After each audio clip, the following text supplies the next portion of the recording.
प्रदेश के योगी आदित्यनाथ आप देख सकते हैं कार्यक्रम में मौजूद हैं, जहां पर एक बच्चा जो है वो कृष्ण के भेष में आप देख सकते हैं जिस तरह का गेटअप जो है इस बच्चे ने लिया हुआ है। देश भर में जन्माष्टमी की धूम जो है वो यहां पर देखी जा रही है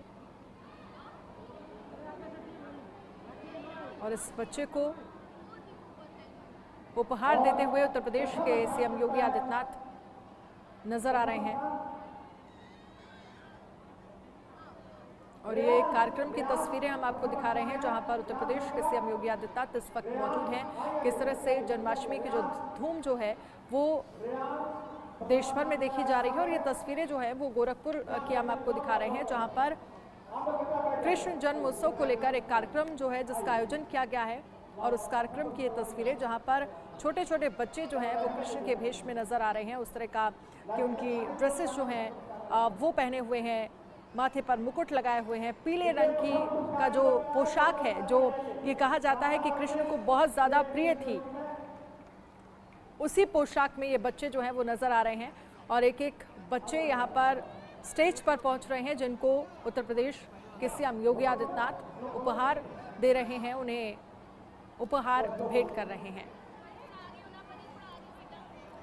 तो ये सीधी तस्वीरें हम आपको दिखा रहे हैं गोरखपुर से, ये तस्वीरें जहां पर ये कार्यक्रम किया जा रहा है।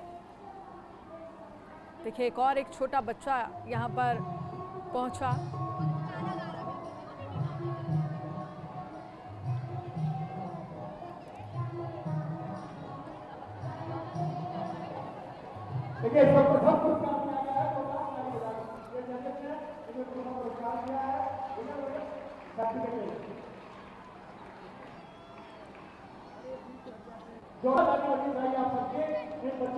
देखिए गोरखपुर के कार्यक्रम की तस्वीरें हम आपको दिखा रहे हैं जहां पर आप देख सकते हैं तस्वीरों में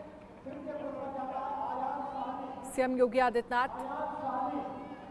बच्चों से किस तरह से वो दुलार कर रहे हैं। हालांकि ये तस्वीरें, इस तरह की तस्वीरें इससे पहले भी कई बार हमने देखी हैं जब बच्चों के साथ दुलार करते हुए सीएम योगी आदित्यनाथ नजर आते रहे हैं। और एक बार ये तस्वीरें देखिए किस तरह से छोटे छोटे बच्चे जो हैं वो यहाँ पर कार्यक्रम में मौजूद हैं जिन्होंने कृष्ण की वेशभूषा उनको पहनाई गई है। पीले कलर की पोशाक है, माथे पर मुकुट है, सर पे तिलक लगाए हुए हैं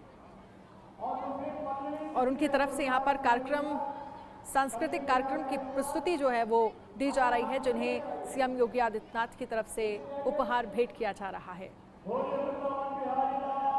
तो देश भर में किस तरह से जन्माष्टमी की धूम नजर आ रही है।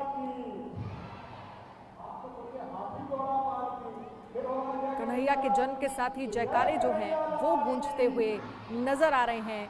और क्योंकि लगभग 12 बजे का समय बताया जाता है जब कृष्ण जन्म हुआ था और उसी तरह का जन्मोत्सव जो है वो हर साल देश भर में, या ये कह सकते हैं कि जहां पर भी सनातन से जुड़े लोग होते हैं वो इस पर्व को, इस जन्मोत्सव को धूमधाम से मनाते हैं।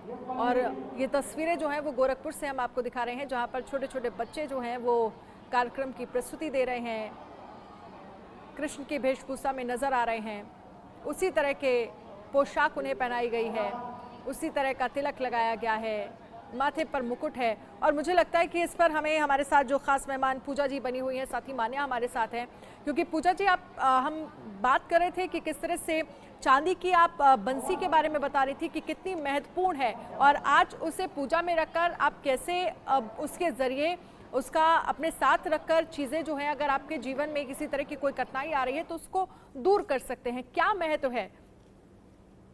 जी देखिए, कृष्ण जन्माष्टमी के उपलक्ष्य में जब 12 बजे कृष्ण जी का जन्मदिन होता है उस समय हम उनका पंचामृत से अभिषेक करते हैं, उनको नहलाते हैं। दक्षिणावर्ती जो हमारा शंख होता है उससे हम उनका अभिषेक करते हैं, जलाभिषेक भी करते हैं और पंचामृत से भी अभिषेक करते हैं।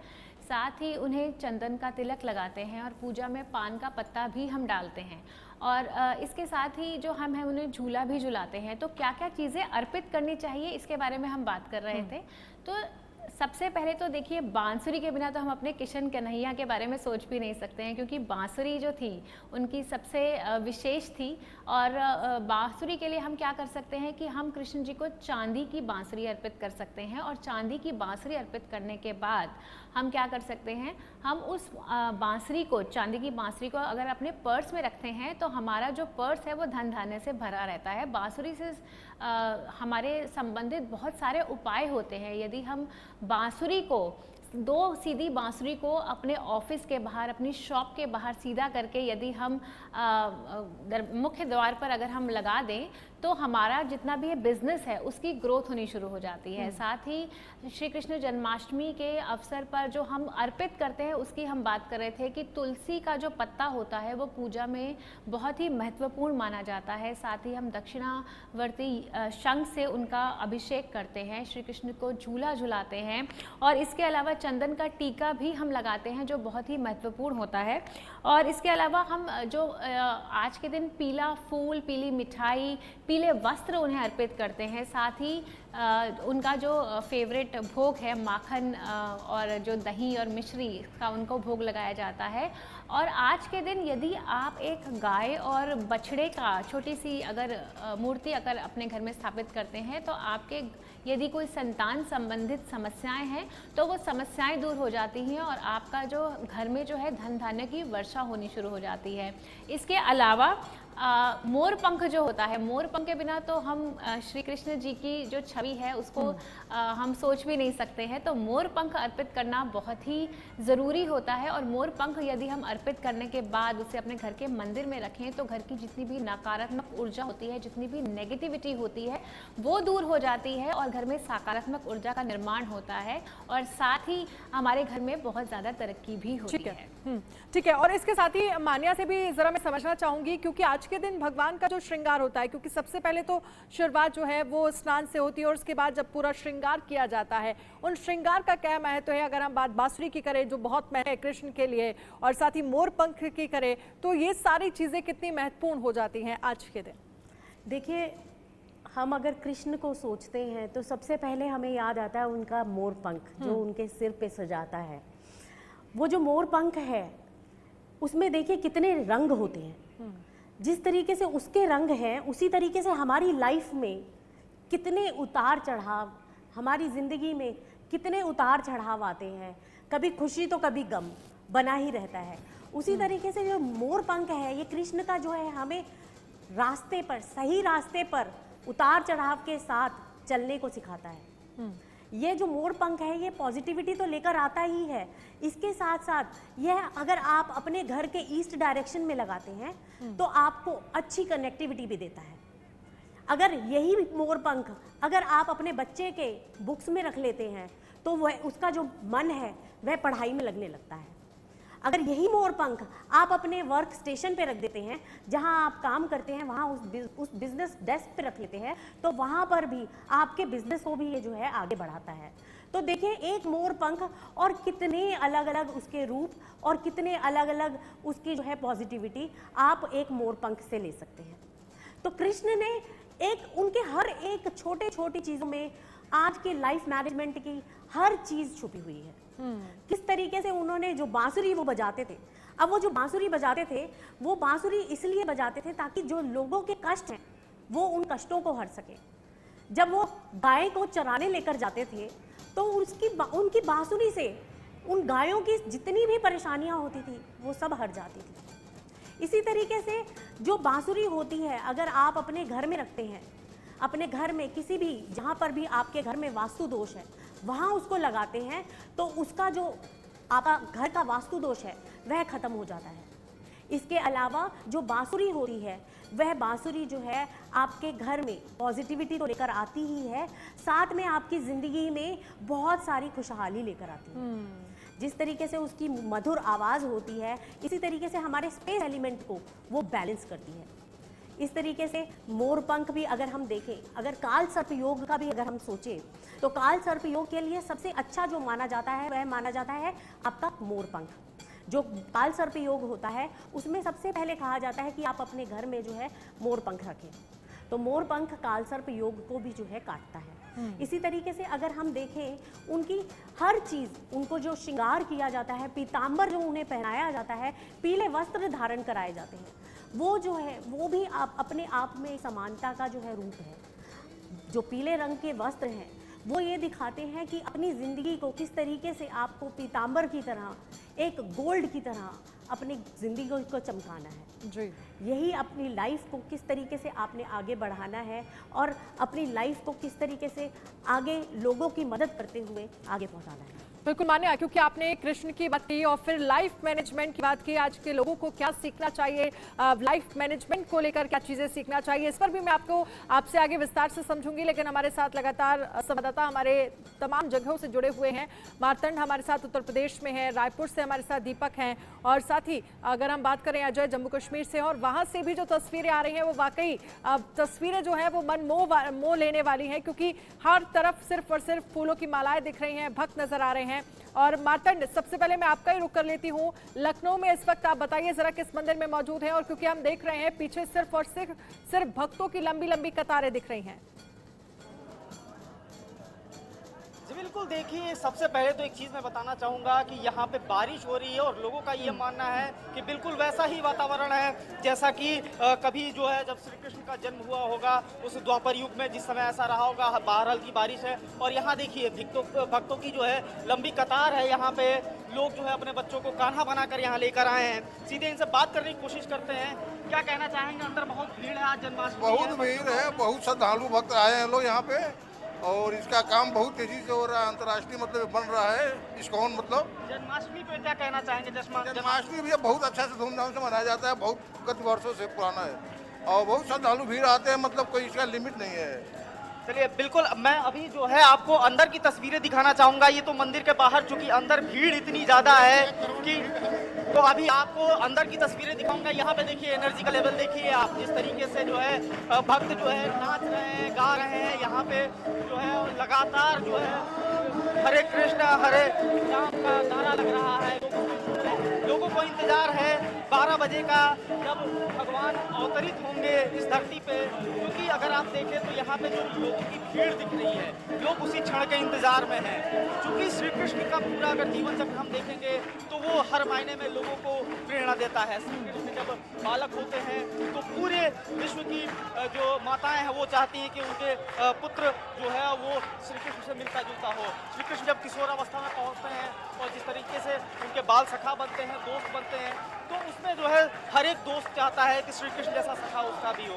इसी तरह जब श्री कृष्ण फिलोसफर और गाइड बनते हैं, टीचर बनते हैं अर्जुन के, तो हर कोई चाहता है कि उनका जो है टीचर श्री कृष्ण की तरह हो, उनका जो गाइड हो वो श्री कृष्ण की तरह हो। तो आप कहीं पे देख सकते हैं यहाँ पे शाम को हम पहुँच चुके थे और शाम से ही ये लंबी लंबी लाइनें, ये भीड़ लगातार यहाँ पे जो है आ रही है प्रभु के दर्शन के लिए। तो आप अंदाजा लगा सकते हैं कि लखनऊ में आखिर माहौल क्या है। बिल्कुल मार्तंड, आपके पास आएंगे, आगे भी ये तस्वीरें हम देखेंगे। जिस वक्त 12 बजे जब ये कहा जा सकता है कि जश्न जो है वो और ज्यादा बढ़ जाएगा, हम देख रहे हैं किस तरह से लोग नाच गाकर कृष्ण धुन में आज अब ये कहा जा सकता है कि उन पूरी तरह से मंत्रमुग्ध होते हुए नजर आ रहे हैं।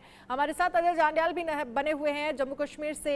अजय, क्योंकि मैं आपके पीछे भी देख रही हूँ उसी तरह की भीड़ जो है वो नजर आ रही है, जिस तरह से उत्तर प्रदेश का नजारा है, जिस तरह से रायपुर का नजारा है। देश भर के मंदिर जो है वो आज भक्तों से पटे पड़े हुए हैं, बड़ी संख्या में भक्त जो है वो पहुंच रहे हैं और इंतजार है सिर्फ 12 बजे का।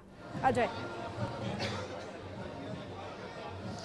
बिल्कुल, आपको बता दूं कि ये नज़ारा अपने आप में बड़ा अद्भुत है। और आपको बता दूं कि पिछले 25 सालों के मैं अपने इस जर्नलिज्म के करियर में भी मैंने इस तरह से लोगों में रुझान जो है वो नहीं देखा है। जिस तरीके से लगातार जो है आप देखेंगे इस वक्त लगातार मंदिरों में भीड़ बढ़ रही है और लगातार छोटे बच्चों से लेकर बड़े जो है वो पहुंच रहे हैं, ताकि वो कन्हैया को जन्म से पहले जो है यहाँ पर उनके दर्शन कर सकें। और लगातार उनके दर्शनों के साथ साथ यहाँ पर जो पूजा अर्चना कर सकें और उस रात के 12 बजे जब जन्म होता है उस उत्सव में शामिल हो सके। मेरे साथ कुछ लोग हैं, उन्हीं से जानते हैं कितनी आस्था है नंदलाल पे, कितनी आस्था है कृष्ण भगवान पे आप लोगों की, जो आप इस तरह से इस पूरे कार्यक्रम को आयोजित करते हैं। ऐसे है जी, मैं कहूँगा राधे राधे।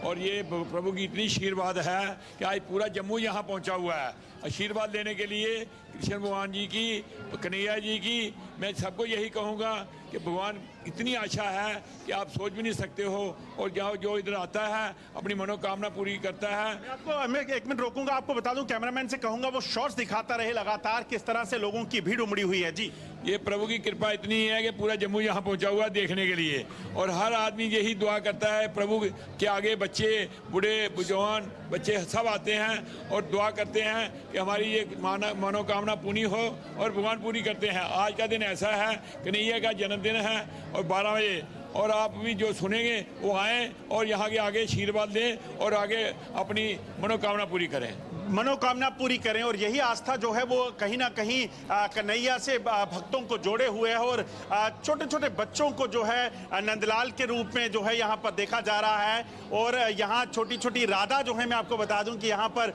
देखने को आपको मिलेंगी, जो सज सवर कर यहाँ पर पहुंची हुई हैं। ये दृश्य जो है वो कहीं ना कहीं अपने आप में बड़े अद्भुत हैं। ये बताता है कि किस तरीके से लोग जो हैं अपने कहीं ना कहीं सनातन धर्म से जुड़े हुए हैं, और उसके साथ साथ लोग जो है लगातार कृपा चाहते हैं कि नंदलाल की कृपा उन पर हो, और जो संकट है उनकी जिंदगी के, जो बुरा वक्त है वो कट जाए, और जो अच्छी चीजें हैं उनकी तरक्की है, देश की तरक्की है, या जम्मू कश्मीर का भला हो सके, उसी चीज पर लेकर लोगों से भी बात करूंगा। क्या मांग रहे हैं आज भगवान से? जी, क्या मांग रहे हैं आज भगवान से? क्या मांगा है हमने? भगवान से जो कि सेहत ठीक रहे, सारा परिवार ठीक रहे, सारी पब्लिक ठीक रहे। तो आस्था कहीं ना कहीं जो है आपको बता दूंगी लगातार जो है वो बनी हुई है, और भक्त लगातार आशीर्वाद पा आपके रहे पास में आऊंगे, हमारे साथ चेतन सेठ भी बने हुए हैं। चेतन, क्योंकि चाहे आप बात जम्मू कश्मीर की कर लीजिए, चाहे उत्तर प्रदेश की कर लीजिए, चाहे भोपाल की कर लीजिए, हर तरफ सिर्फ और एक ही नज़ारा और एक ही धूम जो है कृष्ण के उत्सव को लेकर नजर आ रही है। बिल्कुल अनन्या, देखिए भोपाल के बिरला मंदिर में सुबह से ही जिस तरह से मैंने आपको बताया कि लगातार भीड़ है और भक्तों का आने का सिलसिला लगातार चल रहा है। आज रात 12 बजे भगवान श्री कृष्ण का जन्म होगा, और भगवान यहाँ पर लक्ष्मी नारायण जी की मूर्ति में विराजे हुए हैं। तो भक्त यहाँ पर पहुँच रहे हैं, तमाम आस हैं, उम्मीदें हैं, देश के लिए कामना कर रहे हैं, अपने परिवार के लिए कामना कर रहे हैं, और भक्त यहाँ पर इंतजार कर रहे हैं कि भगवान का कब जन्म होता है, और भगवान के जन्म का यहाँ पर बेसब्री से इंतजार किया जा रहा है। तमाम यहाँ पर सुरक्षा के विशेष इंतजाम भी किए गए हैं, और उसके बाद जो भक्त हैं आने का सिलसिला को लगातार चल रहा है, दर्शन कर रहे हैं, और दर्शन के बाद देखिए रस्सी पूरी यहाँ पर बांध दी गई है, क्योंकि अब इस मंदिर में भीड़ होने वाली है, और भीड़ होने के लिए अब सुरक्षा के तमाम पूरे इंतजाम कर दिए गए हैं। स्कॉट गाइड की टीम लगी है, सब स्टूडेंट्स हैं, 5th और 6th और 8th क्लास के स्टूडेंट हैं, इनको इस मंदिर की सुरक्षा की जिम्मेदारी दी गई है। अब देखिए भक्त बिल्कुल लाइन से लगे हुए क्रम बाई क्रम, और क्रम से वो आ रहे हैं, क्रम से दर्शन कर रहे हैं, और दर्शन के बाद प्रसादी ले रहे हैं, प्रसादी के बाद आगे परिक्रमा लगाकर भगवान की आराधना कर रहे हैं, क्योंकि यहाँ पर बेसब्री से इंतजार किया जा रहा है। ये मंदिर की मनमोहक तस्वीरें आपको दिखाने का प्रयास करता हूँ। भगवान को बेहतर मुकुट लगाया गया है, भगवान को कपड़े पहनाए गए, श्रृंगार पूरी तरह कर लिया गया है। अब भगवान को अभिषेक और पूजन करने की तैयारी है, और उसके बाद ही पट भगवान के लिए खोल दिए जाएंगे। कुछ ही देर बाद पट बंद होंगे, पूजा के बाद सभी दर्शकों के लिए पट खोल दिए जाएंगे। तमाम भक्तों की भीड़ लगी हुई है, तांता लगा हुआ है, किस तरीके से नारे लगाए रहे, सभी भक्त नारे लगा रहे हैं। बातचीत कर लेते हैं। भाई साहब, किस तरह की आज खुशी? आज बहुत ही ज़्यादा खुशी है। आज जन्माष्टमी का पर्व है, मेरा व्रत भी है, बहुत लोगों का व्रत है, और यहाँ पे लोग बहुत हर्षोल्लास के साथ बिरला मंदिर में आते हैं दर्शन करने, और बहुत अच्छा लगा है। आप लोग भी बताइए, क्या उम्मीद है, क्या कामना कर रहे हो आज? मैं ईश्वर से कामना करता हूँ कि सब लोग सुख शांति समृद्धि प्रदान करें, और आज लोगों को लग रहा है कि यहाँ पे देख के काफ़ी खुश हैं। अभी भगवान का जैसे कि देखा जाएगा जन्म उत्सव मनाया जाएगा ठीक 12 बजे, और लोगों का उत्साह बढ़ता जा रहा है धीरे धीरे करके, जैसे जैसे टाइम खत्म होता जा रहा है, और अभी देखते हैं लोगों का कैसा कैसा रहेगा इसमें। देखिए तमाम बच्चे भी यहाँ पर पहुँच रहे हैं, और भी लोग हैं, सब युवा लगातार आ रहे हैं, और देखिए किस तरीके से नारे लगा रहे हैं। देखिए सब भक्त देखो, कृष्ण कन्हैया लाल की, हाथी घोड़ा पाल की, बिल्कुल हाथी घोड़ा पाल की, जय कन्हैया लाल की। किस तरह से जय कन्हैया लाल की, जय कन्हैया लाल की, वो बिल्कुल चेतन, मैं आगे भी आपके पास आऊंगी और हम तस्वीरें दिखा रहे हैं, बेहद अद्भुत तस्वीरें ये देखने को मिल रही है, किस तरह से जयकारे यहाँ पर कृष्ण के लगाए जा रहे हैं। मान्या, क्योंकि कुछ देर पहले हम मार्तंड को सुन रहे थे जहाँ पर उन्होंने लाइफ मैनेजमेंट का जिक्र किया और जिक्र किया कृष्ण की बाल अवस्था का, युवा अवस्था का, और कैसे एक अध्यापक के तौर पर हर कोई यही चाहता है कि इस तरह का अध्यापक, कृष्ण का जैसा अध्यापक जो है वो हर किसी के जीवन में आए। मैनेजमेंट, लाइफ मैनेजमेंट को लेकर क्या सीख लेनी चाहिए, क्या सीख मिलती है? श्री कृष्ण का जो पूरा जन्म था, पूरी लाइफ थी, उन्होंने मैनेज करते हुए निकाली है। अगर हम बात करें एक माँ की, तो वो माँ भी आज यही कहेगी, कोई भी माँ होगी उसके हमेशा फोटो लगी होगी कृष्ण की। एक माँ के रूप में भी अगर हम देखें तो हर माँ चाहती है कि यही बच्चा मिले, हमें कान्हा की तरह लाल जो है हमें हमारे पास आए। इसी तरीके से आप देखिए हर जगह पर उन्होंने अपनी हर लाइफ में, चाहे वो प्रेमी के रूप में हो, चाहे वह पति के रूप में हो, चाहे वह एक जो है संतान के रूप में हो, हर तरीके से उन्होंने अपनी लाइफ को हर रिलेशन के साथ चलते हुए निकाला है। एक अच्छे सारथी की तरह निकाला है। वह इस जो धरती पर आए थे वह गलत को सही करने आए थे, और जो सही आज तक हम अगर देखें तो उन्होंने सबसे पहले क्या दिखाया है। आप कहीं पर भी फोटो देखेंगे तो या तो वह आपको यशोदा माँ के साथ दिखेंगे या फिर राधा रानी के साथ दिखेंगे, जो ये दिखाता है कि सबसे इम्पोर्टेंट महिलाओं का जो अस्तित्व है वो उन्होंने दिखाया है कि कितना महिलाओं का जो अस्तित्व है वह कितना ज़रूरी है, और हर पुरुष महिलाओं के बिना अधूरा है। यह हमें जो है सीख मिलती है श्री कृष्ण से। इसके अलावा अगर हम बात करें दोस्ती की, तो जब हम सुदामा को देखते हैं तो सुदामा को किस तरीके से वह जब द्वारका में थे और किस तरीके से सुदामा उनसे मिलने आए और किस हालत में सुदामा थे, और उन्होंने अपने उस पुराने मित्र को कैसे गले से लगा लिया। यहाँ पर भी हमें सीख मिलती है कि हमें बड़े छोटे का लिहाज नहीं देखकर हमें ये नहीं देखना चाहिए, कोई घमंड नहीं करना चाहिए। ये मैनेजमेंट हमें सिखाते हैं कि हम जितने मर्जी ऊंचे हो जाए, लेकिन हमें अपने से नीचे वाले का भी उतना ही आदर, उतना ही सत्कार करना चाहिए जितना कि बड़े का है। अगर हम बात करें, जब महाभारत का युद्ध हो रहा था, अर्जुन को उन्होंने एक एक गीता का सार दिया, एक एक गीता के सार के साथ उन्होंने समझाया किस तरीके से अपने कर्तव्यों का पालन करना है, किसी भी तरीके की परेशानियों से निकलना है, पर कर्तव्य का पालन जो सही है वही करना है। उसी तरीके से जब महाभारत खत्म हुई, अर्जुन को भी घमंड आया कि मेरे सारथी बने लेकिन मैंने ये युद्ध जीता। जब युद्ध खत्म हुआ तो उनको कहा गया कि श्री कृष्ण आप एक काम करिए, आप रथ से उतरिए और आप आइए, आप आगे आकर इस युद्ध का पूरा बारंबार लीजिए। लेकिन जब कृष्ण ने कहा कि नहीं, मैं नहीं उतरूंगा, तुम उतरो, उधर उस समय घमंड आया, उस समय अर्जुन को भी घमंड आया। किस तरीके से उन्होंने उसके घमंड को चूर चूर किया ये देखिएगा। जैसे ही अर्जुन रथ से उतरते हैं, उनके पीछे पीछे जैसे ही कृष्ण उतरते हैं, वो रथ जो है वह चकनाचूर हो जाता है। जब तक कृष्ण उस रथ पे सारथी बन के बैठे थे, तब तक सारे कष्टों को उन्होंने अपने मुट्ठी में कर रखा था। जो जीत थी वह सिर्फ और सिर्फ कृष्ण के हाथ में थी। जो धर्म की जीत हुई वह भी कृष्ण ने करवाई, जो घमंड का नाश हुआ वह भी कृष्ण ने करवाया। किस तरीके से हमें कृष्ण ने हर तरीके से हमारे सारथी बन के हमें हर परेशानी से निकलने का एक तरीका बताया, एक रास्ता बताया है। खुद इतनी परेशानियों में रहते हुए भी हमेशा मुस्कुराते रहे हैं।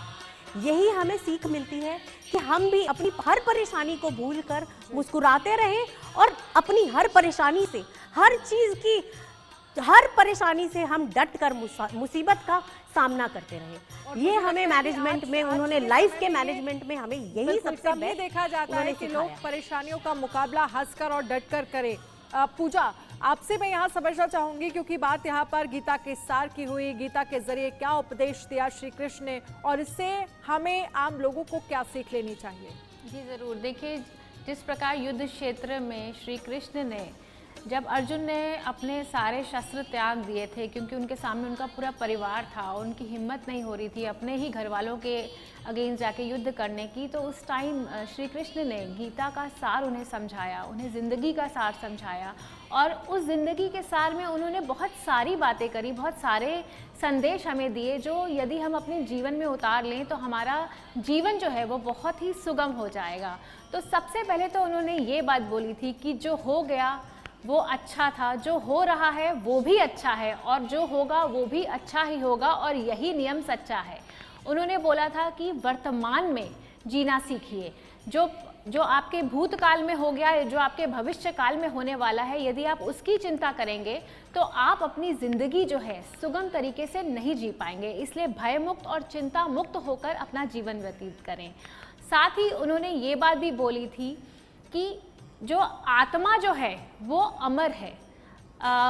ये कहते हैं कि व्यर्थ चिंतित हो रहे हो, व्यर्थ डर कर रो रहे हो, अजन्मा है अमर आत्मा, भय में जीवन खो रहे हो। तो मृत्यु का भय जो है अपने मन से निकाल दो।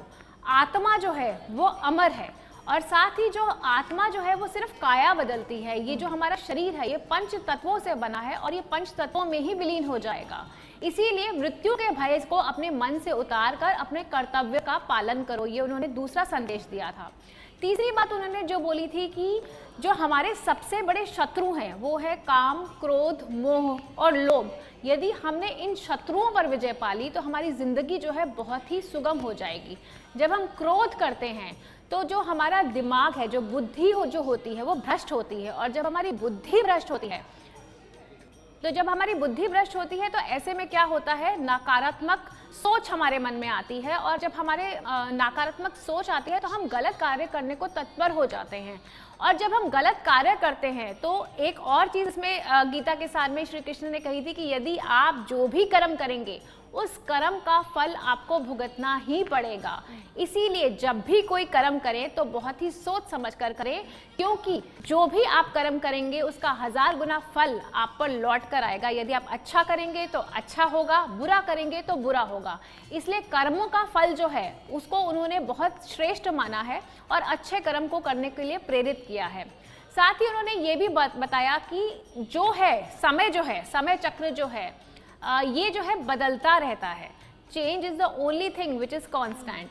अगर ये जो आज जो अच्छा है वो कल बुरा होगा। आज अगर आपका हानि हो रही है तो कल आपको लाभ होगा। आज आप अगर पराजित हो रहे हो तो कल आप जो है आपकी विजय भी होगी। तो ये जो समय का जो पहिया है वो चलता रहता है, समय चक्र जो है वो चलता रहता है और ये हमेशा ही अच्छा और बुरे का जो है हमें अगर हमारा बुरा वक्त चल रहा है तो उस समय पे हमें बहुत ही पेशेंस रखने की ज़रूरत है। बुरे वक्त से हमें लेसन्स लेने की ज़रूरत है और साथ ही जब हमारा अच्छा वक्त आता है तो हमें बहुत डाउन टू अर्थ रहना चाहिए और उस अच्छे वक्त को एंजॉय करना चाहिए और अपना जो खुशियां हैं वो लोगों में बांटनी चाहिए। तो श्री कृष्ण ने गीता के सार में हमें ये बहुत इंपॉर्टेंट बातें हमें बताई थी जो यदि हम अपने जीवन में डाल लें तो पूजा जी, जो आपने हमारे दर्शकों के बताई कि किस तरह से गीता के सार से हमें बहुत सीख मिलती है कि अगर आप किसी के साथ अच्छा करते हैं तो आपके साथ कभी बुरा नहीं होगा। आगे भी इस पर हम लगातार चर्चा करते रहेंगे। अक्षता हमारे साथ नोएडा से जुड़ गई है। अक्षता, इस्कॉन टेम्पल में आप मौजूद हैं, वहां पर किस तरह का नजारा इस वक्त देखने को मिल रहा है, किस तरह से पूरा माहौल जो है वो भक्तिमय नजर आ रहा है? अक्षता,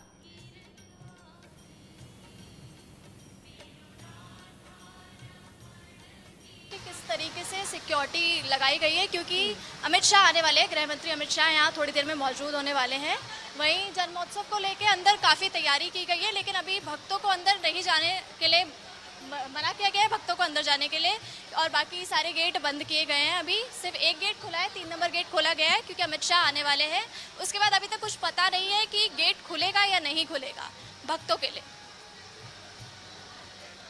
ठीक है अक्षता, क्योंकि हम देख रहे हैं पुलिस प्रशासन की तैनाती वहां पर की गई है। अक्षता, जिस तरह से जानकारी दे रही है उनकी तरफ से ये कहा गया कि कुछ ही देर में गृह मंत्री अमित शाह वहां पर पहुंचेंगे पूजा अर्चना करने के लिए भगवान श्री कृष्ण की, क्योंकि 12 बजे का वो समय जब ये कहा जा सकता है कि पूरा जन्मोत्सव होगा और फिर उसके बाद भगवान के बाल स्वरूप को स्नान कराया जाएगा। अब चाहे अब बात अगर हम दूध की कर लें, शहद की कर लें, इसके बारे में भी ज़रा मैं मान्या जी आपसे समझना चाहूँगी। और साथ ही क्या किसी तरह की विशेष पूजा जो है वो आज लोग कर सकते हैं, जो धन धान्य की उनके घर में अगर कमी है तो इस तरह से कोई क्या विशेष पूजा आज की जा सकती है, और की जा सकती है तो वो किस तरह से जो हमारे भक्त हैं वो कर सकते हैं? मैं बताती हूँ हर एक राशि के हिसाब से किस तरीके का अभिषेक करें, किस तरीके का आज जो है श्री कृष्ण को भोग लगाएं, लड्डू गोपाल को भोग लगाएं। तो अगर हम बात करें धनु राशि की, तो धनु राशि वाले अगर दूध के साथ उनका अभिषेक करते हैं और साथ में माखन मिश्री का भोग लगाते हैं तो वह उनके लिए बहुत ही बेहतर रहेगा। अगर बात करें हम मकर राशि की, तो मकर राशि वाले अगर जो है दक्षिणावृत्ति जो शंख होता है उससे दूध के साथ अगर वो दही भी मिक्स करके उसका जो है अभिषेक करते हैं और साथ में धनिये का जो पाउडर होता है, जो धनिया का प्रसाद बनता है, ये जो प्रसाद होता है ये बहुत ही मेन प्रसाद होता है जो जन्माष्टमी के दिन खाया जाता है और भोग लगाया जाता है। तो इसका अगर भोग लगाया जाए तो उनके लिए बहुत ही बेहतर रहेगा। बात अगर करें कुंभ राशि की, तो कुंभ राशि वाले अगर शहद के साथ दूध, दही और साथ में उसके अंदर एक तुलसी का पत्ता डालते हैं, उसके साथ अगर वह अभिषेक करते हैं और साथ में पीले रंग की मिठाई का भोग लगाते हैं तो उनके लिए ये बहुत ही बेहतर रहने वाला है। बात करूं अगर मैं जो है मीन राशि है उसकी, तो अगर वह दूध दही के साथ जो पंचामृत बनता है उस पंचामृत से अगर वह उस जो है हमारे कन्हैया का अगर अभिषेक करते हैं तो उनके लिए धन धान्य भर के रहेगा और साथ में उनके घर में सुख समृद्धि भी आएगी। इसके साथ मैं एक और चीज़ बताना चाहूँगी कि पूजा के समय पे आज एक पान का पत्ता ज़रूर रखा जाए। जब पान का पत्ता रख दे उसकी पूजा की जाए और कल जब सुबह आप जब श्री कृष्ण को दोबारा से नहला कर उनको उनके आगे माखन मिश्री या फिर दूध का भोग लगाएं, तब उस जो पान का पत्ता लें, उस पान के पत्ते के ऊपर आप रोली से श्री यंत्र जरूर लिखें। उस श्री यंत्र को लिखने के बाद उसको अपने घर के लॉकर में रख लें। जो भी परेशानी, अगर आपको धन से रिलेटेड कोई भी परेशानी, पैसा कहीं से आ नहीं रहा या फिर जो है आपके बिजनेस में काम नहीं चल रहा, कोई भी परेशानी धन से रिलेटेड होगी वह बहुत ही जल्दी सुलझ जाएगी। तो इस तरीके से आप जो है ये छोटे छोटे उपायों को करके अपनी जिंदगी को आज की पूजा में शामिल करके, इस छोटे छोटे उपायों को पूजा में शामिल करके अपनी जिंदगी को और भी बेहतर बना सकते हैं। अगर मैं बात करूं सुदर्शन चक्र की, जो सुदर्शन चक्र होता है, जो श्री कृष्ण का सुदर्शन चक्र है, वह क्या दिखाता है? वह जिंदगी की परेशानियों को दिखाता है, हमारे अस्तित्व को दिखाता है। हमारा जो अस्तित्व है वह एक हर तरीके की परेशानी, कभी खुशी है तो कभी गम है, तो उस सुदर्शन चक्र से हमें ये दिखने को मिलता है कि इन्हीं खुशी और गम के बीच में हमें अपने आप के अस्तित्व को हमेशा बनाए रखना है और अपने कॉन्फिडेंस को, अपनी हर तरीके की परेशानी से निकलने के लिए अपनी पॉजिटिविटी को बनाए रखना है।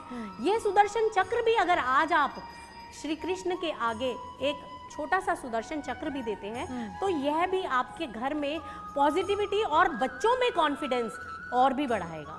अगर बात करूं मैं कामधेनु गाय की, जिन लोगों को संतान की प्राप्ति नहीं होती है वह अगर आज के दिन कामधेनु गाय और साथ में छोटा सा बछड़ा अगर श्री कृष्ण के आगे रखते हैं तो उनको संतान की प्राप्ति होती है।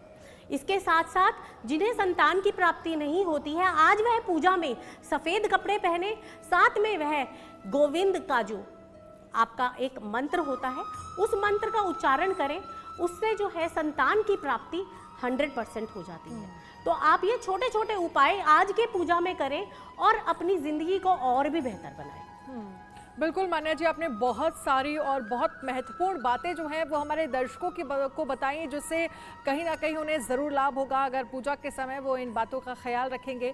डॉक्टर पूजा, आपसे भी मैं समझना चाहूँगी, जो राशि के लोग हैं, अलग अलग राशियों के जो जिनकी राशियाँ हैं, उनके हिसाब से क्या आज कृष्ण जन्मोत्सव के समय कोई विशेष पूजा अर्चना की जाए जिससे उन्हें आने वाले समय में लाभ हो, चाहे बात स्टूडेंट लाइफ को लेकर हो, चाहे जिनका बिजनेस है, अगर उन्हें किसी तरह का उतार चढ़ाव फेस करना पड़ रहा है तो क्या किसी तरह का उपाय आज किया जा सकता है? जी, आज का दिन तो बहुत शुभ दिन है और बहुत ही पावरफुल दिन है, क्योंकि आज के दिन की जो एनर्जी है, जो ऑरा है, वो बहुत ही स्ट्रांग है। अगर आज के दिन आप राशि अनुसार दान पुण्य करते हैं तो वो बहुत ही बढ़िया है। साथ ही मैं कुछ बहुत सरल उपाय भी आपको बताऊंगी जो आप कर सकते हैं। सबसे पहले राशि अनुसार दान की पुण्य की बात करते हैं। जो भी मेष और वृश्चिक राशि के लोग हैं वो लाल रंग की चीज़ों का दान करें, जैसे लाल कपड़ा, लाल फूल, लाल फल और फिर लाल मसूर की दाल। इस तरह का यदि वो दान करते हैं तो उनके लिए बहुत ही शुभ रहेगा। और गरीबों की यदि वो इस तरह से पूजा करते हैं या फिर उनको दान पुण्य करते हैं तो उनका जो घर जो है वो धन धान्य से भरा रहेगा। बात करते हैं वृश्चिक राशि की और तुला राशि की। तुला राशि और वृश्चिक राशि जो है शुक्र की राशियां होती हैं, तो सफ़ेद वस्तुओं का दान यदि आप करें, जैसे दूध, दही, चावल, तो बहुत ही शुभ रहेगा। और जन्माष्टमी के पावन पर्व पर यदि दान पुण्य करते हैं तो इससे जो है आपका जो घर जो है वो धन धान्य से भरा रहता है। बात करते हैं मिथुन और कन्या राशि की, जो कि बुध की राशियां हैं। और बुध की राशियों में यदि आप हरे रंग की वस्तुओं का दान करते हैं तो आपके लिए बहुत ही अच्छा है, जैसे कि हरे मूंग की दाल हो गई, आप गाय को हरा चारा खिला सकते हैं, हरे कपड़ों का आप दान कर सकते हैं, श्री कृष्ण जी को हरे रंग के जो चोला है वो अर्पित कर सकते हैं, ये बहुत ही शुभ रहेगा। बात करते हैं कर्क राशि की। जो कर्क राशि के जितने भी लोग हैं वो सिल्वर की चीज़ें यदि दान करेंगे, सिल्वर कलर के कपड़े या फिर चांदी की वस्तुएं या सफ़ेद मोती का दान या सफ़ेद वस्तुओं का दान करेंगे तो उनके लिए बहुत शुभ रहेगा। सिंह राशि के जितने भी लोग हैं वो गेहूं या फिर गुड़ का यदि दान करते हैं तो उनके लिए बहुत ही शुभ है। इसके अलावा हम बात करेंगे धनुर और मीन राशि की। धनुर और मीन राशि वाले पीली वस्तुओं का यदि दान करते हैं, जैसे पीली मिठाई, पीले वस्त्र, पीले फल फूल, तो उनके लिए बहुत शुभ रहने वाला है। और साथ ही यदि वो चने की दाल मंदिर में अर्पित करके आते हैं, अपने गुरु का सम्मान करते हैं, तो उनके लिए बहुत ही शुभ है। अंत में बात करेंगे शनि की जो दो राशियां हैं, कुंभ राशि और मकर राशि। ऐसे लोग जिनकी भी ये राशियां हैं, यदि वो नीले रंग की वस्तुओं का दान करें, लोहे का दान करें, तो उनके लिए बहुत ही शुभ है। इसके अलावा हम देखते हैं ज़िंदगी में हमारे बहुत उतार चढ़ाव हो रहे होते हैं और हमारे काम नहीं बनते हैं, तो ऐसे में कौन से छोटे छोटे आप उपाय कर सकते हैं जो आपके लिए बहुत ही आज के दिन बहुत ही कारागार सिद्ध होने वाले हैं। यदि आप कर्जों में डूबे हैं तो आप एक छोटा सा आज तेज पत्ते का उपाय कीजिए। आप क्या कीजिए, आप श्री कृष्ण को तेज पत्ता अर्पित कीजिए और उसके बाद उसमें श्री कृष्ण का जो है पीली हल्दी से नाम लिख दीजिए। और पूजा में रखने के बाद उस तेज पत्ते को यदि आप अपनी तिजोरी में रख देंगे तो आपकी तिजोरी जो है धीरे धीरे भरनी शुरू हो जाएगी और आपके कर्ज जो है वो धीरे धीरे कम होने शुरू हो जाएंगे। अगर आपको जॉब में प्रॉब्लम आ रही है, अगर आपका बिजनेस ग्रो नहीं कर रहा है, तो ऐसे में आपने क्या करना है, श्री कृष्ण जन्माष्टमी वाले दिन से आपको शुरू करना है। एक जटाधारी नारियल लीजिए और साथ ही 11 बादाम के दाने जो हैं वो श्री कृष्ण मंदिर में अर्पित कीजिए। और श्री कृष्ण जन्माष्टमी से लेकर अगले 27 दिन तक आप जटाधारी नारियल और 11 बादाम कृष्ण मंदिर में अर्पित कर आइए। देखिए आपकी जॉब में भी तरक्की होगी, आपका बिजनेस भी अच्छा चलेगा और आपके घर में भी तरक्की होनी शुरू हो जाएगी। इसके अलावा अगर आपको लगता है आपके घर में बहुत नेगेटिविटी है, नकारात्मक ऊर्जा है, आपको नज़र जल्दी लग जाती है, तो आपको ऐसे में क्या करना है, हवन कुंड में 5 तेज पत्ता लेके उसको जलाना है और पूरे घर में उसका धुआं जो है आपको करना है। जितनी भी घर में नेगेटिविटी है वो आपकी दूर हो जाएगी। आपके लाइफ में कोई भी टेंशन है, आज के दिन सारी टेंशन जो है एक तेज पत्ते पे लिखिए नीले रंग के पेन से और उसे जला दीजिए। और जलाते समय जो है आपने विजुलाइज करना है कि आपकी सारी टेंशन खत्म हो गई है और महत्वपूर्ण बातें बातें आप बता रहे हैं। फ्लश कर दीजिए या फिर पानी में विसर्जित कर दीजिए जितनी भी एशेस है, जितनी भी राख है तेज पत्ते की। तो देखिए आपकी जिंदगी से धीरे धीरे सभी जो समस्याएं हैं वो आपकी दूर हो जाएंगी। ये उपाय आप कीजिए और देखिए आपकी लाइफ में कितने पॉजिटिव चेंजेस आएंगे। बहुत ज़रूरी बातें आप बता रही हैं कि कैसे कैसे आज कुछ छोटे छोटे उपाय करके आप आगे आने वाली लाइफ को चेंज कर सकते हैं। बहुत सारी चेंजेस जो हैं वो आपकी लाइफ में आ सकते हैं। लेकिन इन सब के बीच कृष्ण जन्मोत्सव को लेकर देश भर में क्या तैयारियां की गई हैं, किस तरह से कृष्ण जन्मोत्सव की धूम जो है वो देश भर में देखी जा रही है। मार्तंड, एक बार फिर से आपके पास आना चाहूँगी क्योंकि लगभग 11:40 हो गए हैं। 12 बजे का समय होता है जब जन्मोत्सव की धूम जो है देश भर में देखने को मिलेगी। लखनऊ में क्या तैयारियां की गई हैं और क्या कहा जा रहा है कि कितने समय बाद ये जन्मोत्सव का जो जश्न है वहां पर मंदिरों में देखा जाएगा। हालांकि भक्त जो जयकारे हैं, जो जश्न में डूबे तो अभी से नजर आ रहे हैं। और ये मथुरा से लाइव तस्वीरें हम आपको दिखा रहे हैं जहां पर आप देख सकते हैं कृष्ण भक्ति में भक्त किस तरह से डूबे हुए नजर आ रहे हैं। ढोल नगाड़ों की आवाजें आप सुन रहे हैं। लेकिन और मैं अपने हमारे साथ जो खास मेहमान बने हुए हैं मान्या से, डॉक्टर पूजा से, मान्या आपसे चाहूंगी इन तस्वीरों को जरा बताइए क्योंकि कुछ ही समय बाद अब यहाँ पर ये कहा जा सकता है कि मंदिर के पट मुझे लगता है कुछ देर के लिए बंद हो गए जिस वक्त कृष्ण जन्मोत्सव होगा।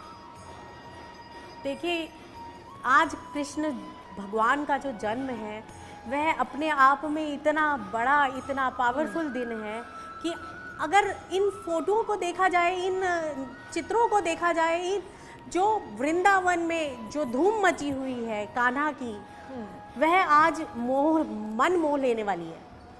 श्री कृष्ण के साथ राधा सजाई हुई है और जो श्री कृष्ण के साथ जो राधा है वह अपने आप में श्री कृष्ण का खुद की जो है सोल है। श्री कृष्ण की जो राधा है वह और कोई नहीं, उनका खुद का मन है। उस मन को किस तरीके से उन्होंने अपने साथ सजाया हुआ है और हर जिंदगी भर वह अपने साथ रखते हैं। अपने साथ उनकी पूजा हम कृष्ण से पहले करते हैं। हम ये कहते हैं कि अगर हम राधा रानी को पूजें तो हम कृष्ण को पालें।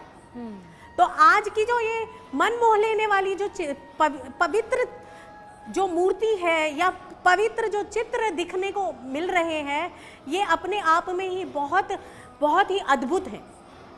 इतने प्यारे, इतने अच्छे अद्भुत दृश्यों को देखकर आज का दिन एक मन के जितने भी कहें कि जितना भी हमारे मन में पॉजिटिव ऊर्जा भर सकती है, आज इन चित्रों को देखकर हम भर सकते हैं। किस तरीके से श्री कृष्ण ने पीले रंग का जो है चोला पहना हुआ है, माँ राधा उनके साथ है और किस तरीके से दोनों, एक पुरुष और एक प्रकृति, किस तरीके से दोनों मिलकर इस पूरी सृष्टि को चला रहे हैं।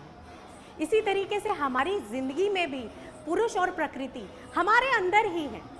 हमें भी इन दोनों को बैलेंस करके अपनी जिंदगी को चलाना है जी। यही हमें जो है सीख राधा रानी से और श्री कृष्ण से मिलती है।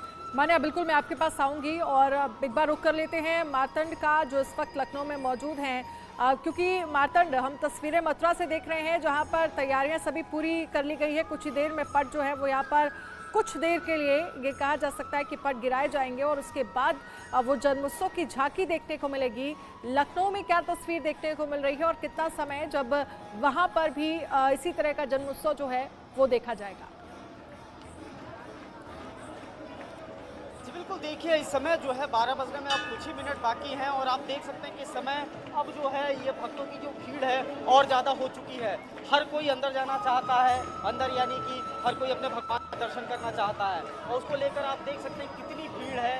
अंदर चूँकि आवाज़ काफ़ी ज़्यादा थी, शोर काफ़ी ज़्यादा है और अलग अलग जो है लोग यहाँ पे अलग अलग जगहों से आए हुए हैं और लगातार जो है वो अंदर एक संगीतमय धुन चल रही है हरे कृष्ण हरे राम की, जिसपे लोग नाच रहे हैं, झूम रहे हैं। लोगों को इंतजार है तो सिर्फ 12 बजने का, जब ये 12 बजेगा और इनके प्रभु जब दर्शन देंगे तो लोग आनंदित हो उठेंगे और उसी के लिए पूरा इंतजार आप देख सकते हैं। लंबी लंबी कतारें हैं, लोग बात करने की कोशिश कर रहे हैं।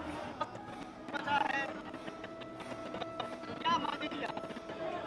मेरी जिंदगी में सब अच्छा चले, बस यही मांगूंगी। आप क्या कहना चाहेंगे? जी, अभी थोड़ी देर में जन्म मिलेंगे, आप क्या मांगेंगी अपने?